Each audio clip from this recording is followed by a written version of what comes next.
Assalamualaikum warahmatullahi wabarakatuh. Pada Habibana Jindan, Gus Baha dan semuanya, langsung saja mengikuti daripada apa yang disampaikan Gus Baha, yaitu gerakan cangkem elek.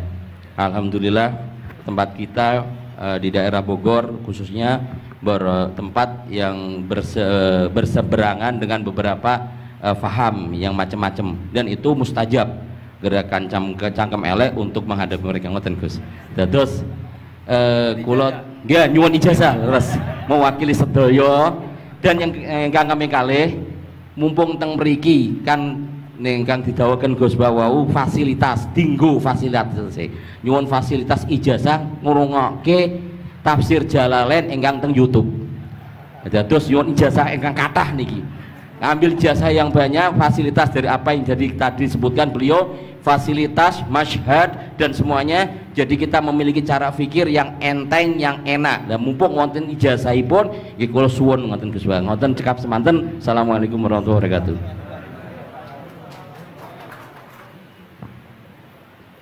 Assalamualaikum warahmatullahi wabarakatuh.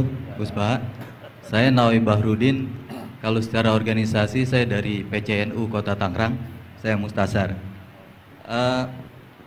Bersyukur sekali saya bisa berjumpa dengan Gus Baha dan Habib Jindan, yang beliau ini keduanya adalah idola saya. Kalau boleh ngaku, saya ini ngaku sebagai santri kalong virtual via YouTube Gus Baha dan Habib Jindan. Jadi apa namanya, sejak kecil saya ini dididik secara tradisi tasawuf yang agak tersangat keras begitu ya.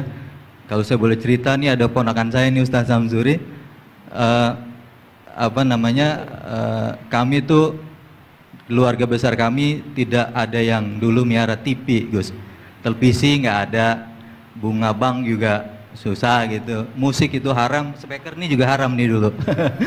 Nah perkembangannya kemudian sampai semakin besar, ada idola-idola kami yang agak keras begitu melontarkan kritik kepada pemerintah, yang kemudian itu membuat saya galau gitu ya. Kenapa ulama-ulama kita bersikap terhadap pemerintah keras memberikan kritik?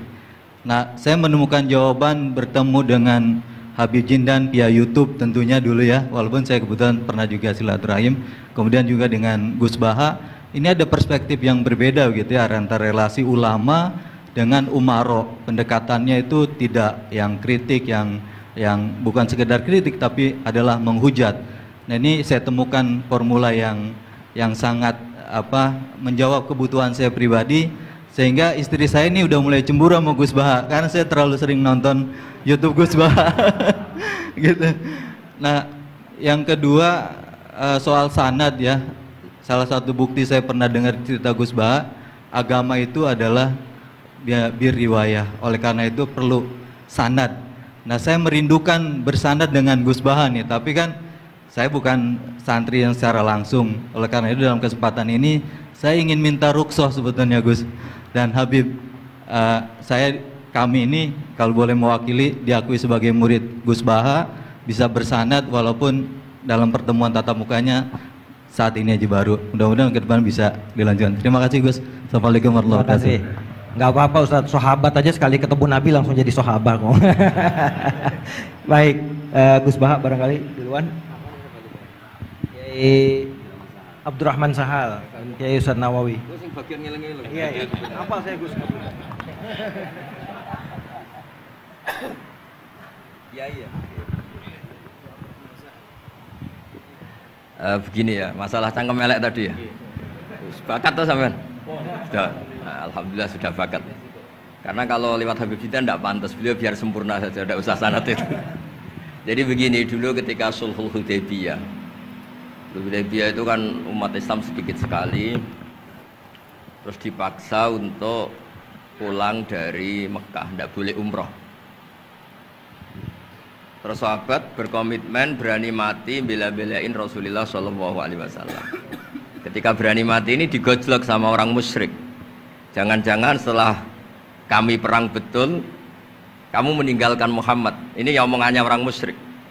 Abu Bakar, itu semua ulama tahu kalimat itu, cuma tidak usah diterjemah. Umsus bidrollat katanya. Itu padahal Abu Bakar yang ngertikan itu.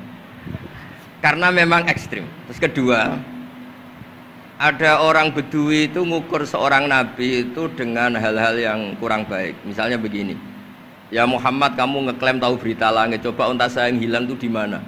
Katanya tahu berita langit, sekarang tahu nggak unta saya hilang itu di mana? Mobil saya di mana? Begitu juga ketika untanya hamil, bunting itu tanya, Muhammad, kalau kamu nabi katanya tahu berita langit, kamu tahu isinya yang di unta saya ini? Itu ada sahabat yang saking nggak kuatnya demi bela nabi itu, udah kalau tanya gitu tanya saya terus. Terus si tadi orang tadi dibilangin sahabat, nazauta 'alaiha fakanat minha sakhlah. Jadi intinya ini Habib Jintan biar senyum-senyum aja. Jadi intinya kadang ad-difa sama orang-orang gitu mau tidak mau nggak ada pilihan itu. Kalau yang ma'ruf di Quran ya uffil lakum wa lima ta'buduna min dunillah. Jadi ketika Nabi Ibrahim, ini sering saya patah-patah supaya tidak paham semua karena ini sanad kurang baik. Tapi kebutuhan gitu. Biasanya yang minta itu yang jenisnya ya seperti ini yang sudah cangkem elek cuma butuh legitimasi gitu. Jadi dia butuh nggak tanggung jawab, dilimpahkan ke saya. Kalau saya kalaupun salah kafaroh saya banyak. Saya kan ngapalin Quran. Kalau orang itu hafal Quran, inna wa ta'ala la yu'adibu qalban wa al Quran. Kalau kamu sekali salah, adabnya banyak. Kalau saya punya penawar banyak itu. Jadi faja'alahum judadan tadi. Siapa yang memecahi berhala ini? Kata Ibrahim, ya yang bawa kapak. Kenapa mecahin? Mungkin sentimen dia ingin disembah sendiri katanya. Tanya yang bawa kapak. Kata orang-orang kafir, kamu kan tahu berhala itu tidak bisa ngomong, masa disuruh nanya gitu. Otak kamu di mana? Nggak bisa ngomong, nggak disuruh nanya. Otak kamu di mana? Terus Ibrahim balik. Ya balik apa? Balik ngendikan, balik mengatakan uffil lakum. Otak kamu lalu di mana? Kayak ditanya aja tidak bisa jawab kok kamu sembah. Jadi di beberapa kesempatan sahabat belain Nabi sampai gitu. Jadi banyak orang Bedui, orang-orang peradaban, karena Nabi itu memang nyatanya mendapat berita dari langit.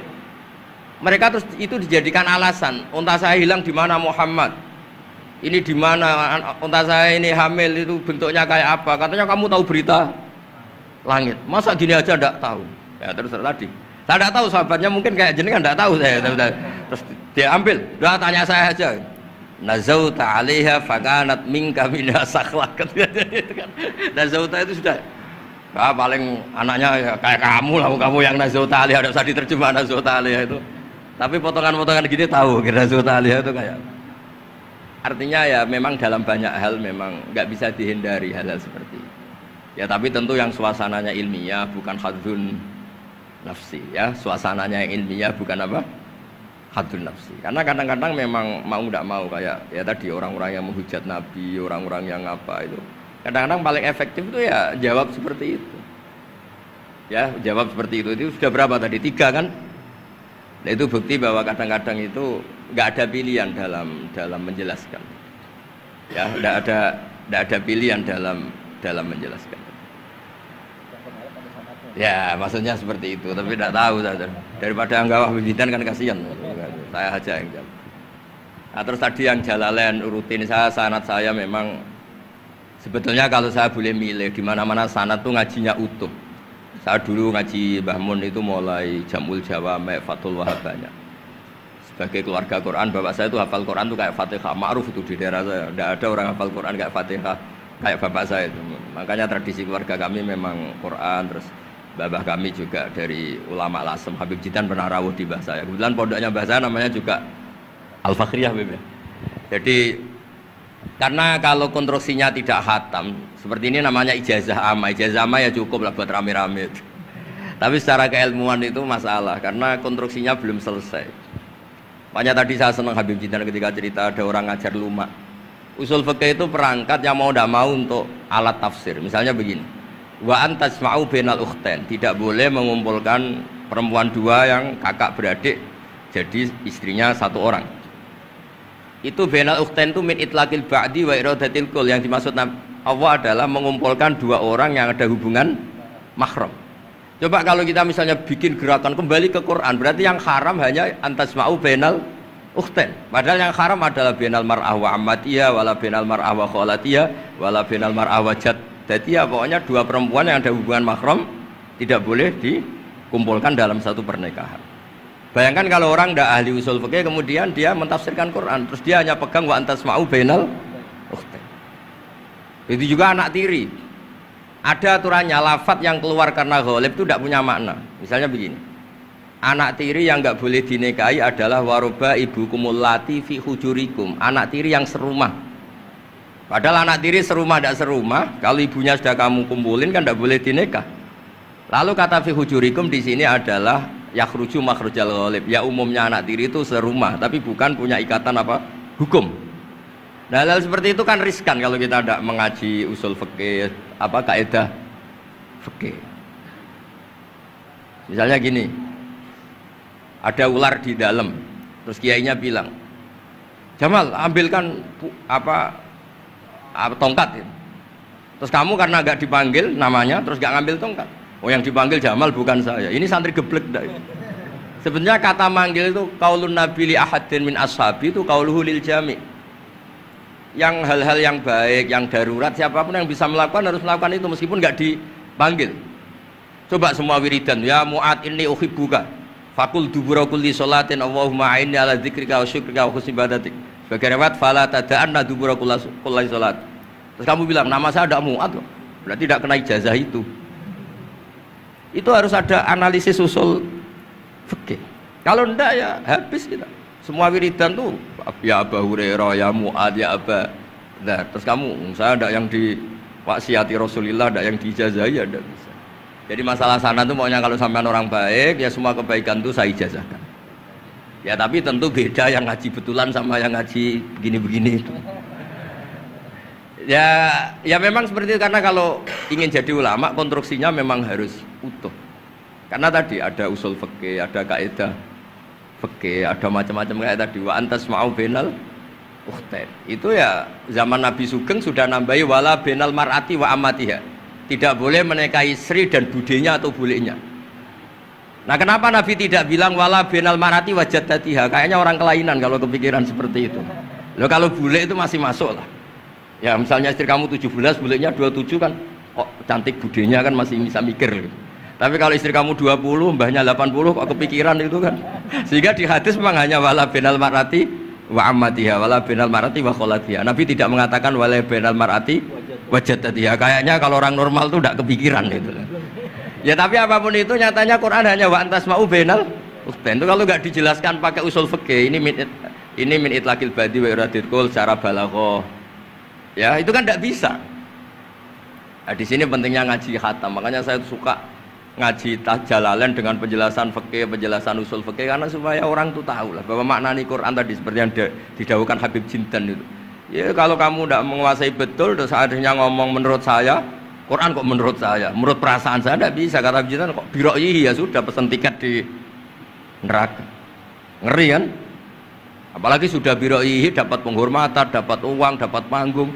Islam kok menurut saya, loh ini Islam yang menurut Rasulullah, Islam kok menurut saya. Makanya ini saya fanatik bahwa kitab tadi saya tunjukkan ke Habib Jindan beberapa kitabnya Said Muhammad yang menyebut mbah beliau apa supaya mudawwan.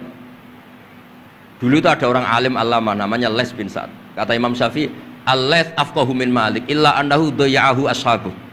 Imam Les secara fikih itu lebih alim dibanding Imam Malik, tapi daya'ahu ashabu. Murid-muridnya enggak menulis. Andai kan Habib Salim tidak punya putra Habib Novel, tidak punya cucu Habib Jindan, mungkin orang enggak bakas lagi Habib Salim.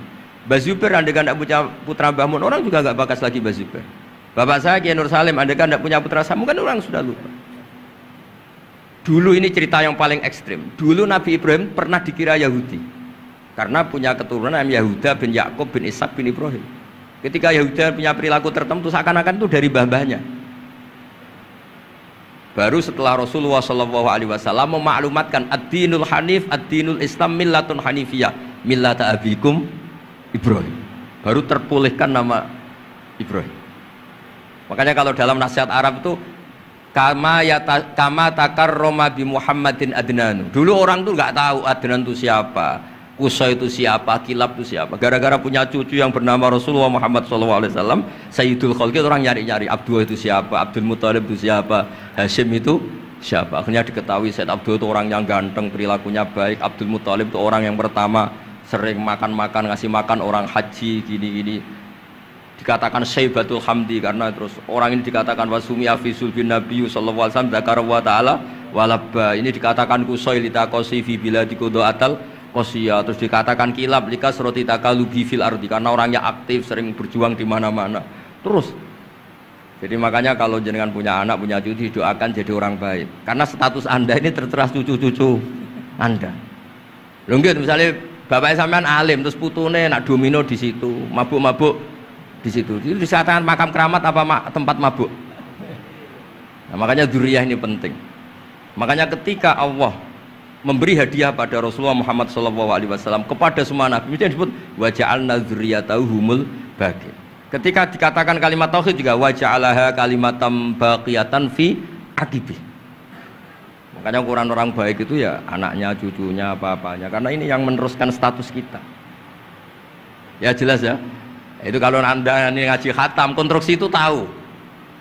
Tapi kalau tidak khatam, ya hanya modal qabilna terus. Ya tapi ya gak apa-apa daripada sama sekali. Malah yudraku kulluh, la yudraku kulluh. Nggih, kersane disambung Habib Jid. Mau kersane kula ikut dengar itu ya. Yang kemelek enggak usah Habib Sado aja Habib. Jenengan enggak patut yang itu. Yang sanad saja. Mboten sampun. Mboten sampun. Yang sanad ijazah amal. كما إن صحت لنا الإجازة كما أجازنا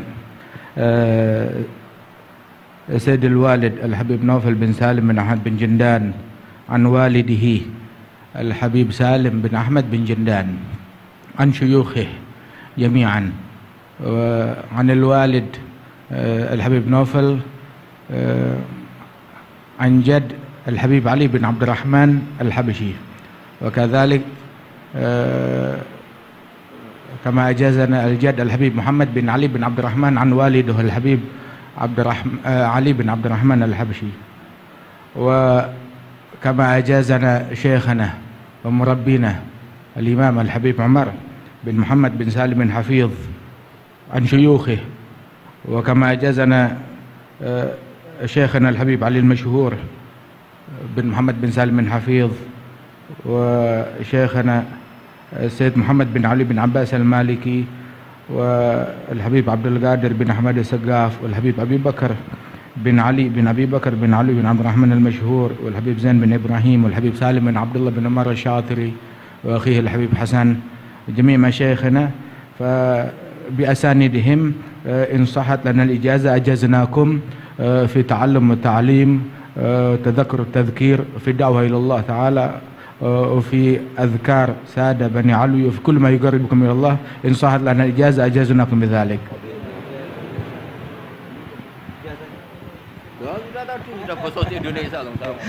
Jadi ijazahnya Gus Baha pakai bahasa Indonesia kan. Jadi kita belum qabil tuh tadi. Insyaallah ya, insyaallah. Ada al-iznu bima'na al-ijazah, insyaallah. Jadi sudah diizinkan yaitu ijazah cangkem elek tadi dengan ijazahnya pengajian beliau lewat medsos, insyaallah bil izin ya, karena kalau kita mengaji kitab itu tidak perlu ijazah lagi sebetulnya kalau udah qiraatan ala syekh bimana iznuhu wa ijazatuhu insyaallah. Dan sanadnya tadi sudah diberikan juga oleh Habib Jindan dari para guru beliau, dan mudah-mudahan kita beroleh manfaat dan barokah dengan majelis ini, dengan begitu banyaknya ilmu dan ma'rifah yang kita peroleh. Bahkan kita julus mujalasatul alim, ini termasuk juga dalam kebaikan yang kita dapatkan di hari Asyura ini. Dan karena di dalam Asyura itu ada zur aliman, ziarahi orang alim, dan kita sudah melakukan itu dengan ziarahnya dengan Habib Jindan dan Gus Baha. Dan insya Allah mudah-mudahan kita semua pulang ini beroleh banyak gembolan pahala ya, insya Allah ya, gembolan pahala dan ijazah dari kedua beliau insya Allah ya.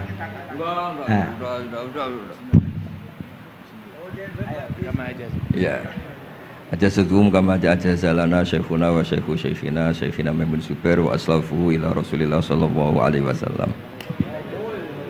Bilal ijazah wa tasyarrafna bikum wa jazakumullah khairan katsiran. Ya Yusuf Mansur mau ngasih ijazah enggak? Kali kalau Kiai Yusuf Mansur ngasih duit aja sama kita buat ongkos pulang. Setuju nggak kira-kira? Oh setuju katanya. Baik, baik. Alhamdulillah majelis kita berjalan begitu lancar, mudah, tidak ada gangguan kendala dan semuanya pasti karena barokah para masyayikh kita, para ulama-ulama aslafun saleh yang telah meridhoi dan ridho dengan majelis kita ini.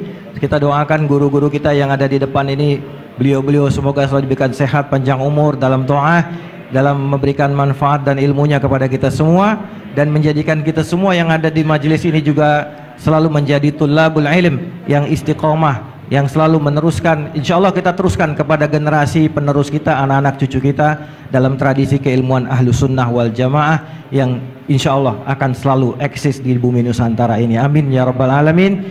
Saya sebagai moderator mohon maaf jika ada kalimat yang keliru dan salah. Kita akhiri dengan membaca subhanakallahumma wa bihamdika asyhadu an la ilaha illa anta astaghfiruka wa atubu ilaik. Dan sebelumnya ada pemberian cindera mata oleh Yayasan Fakhriyah kepada Gus Baha dari Habib Jindan.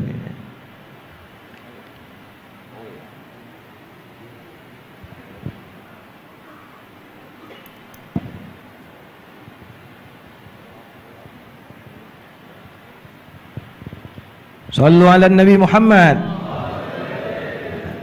Kita senang dengan keberadaan beliau berdua ini, Masya Allah. Dan yang kedua dari Majelis Silaturahim diserahkan oleh Ustadz Mustafa Ismail. Fadhal, silakan.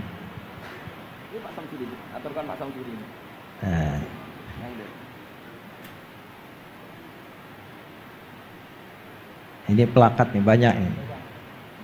Nanti Gus Baha di rumahnya banyak pelakat ini. Mudah-mudahan lemarinya ada Gus ya buat banyak.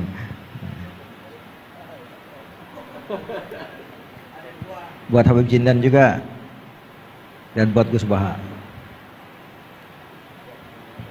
Baik.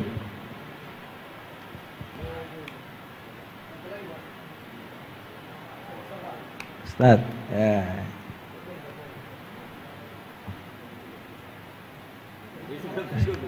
Nah, ini. Saking girangnya sama Gus Baha sampai lupa plakatnya mau dikasih. Salaman duluan, plakatnya belum. Baik. Baik, alhamdulillah, alhamdulillah. Alhamdulillah kita tutup majelis kita dan sekali lagi kami mohon maaf atas segala kesalahan dan kekurangan. Adanallahu wa iyyakum ajmain. Kita setelah ini ada majelis rohah nanti dipandu oleh MC dan saya sebagai moderator pamit diri dan assalamualaikum warahmatullahi wabarakatuh.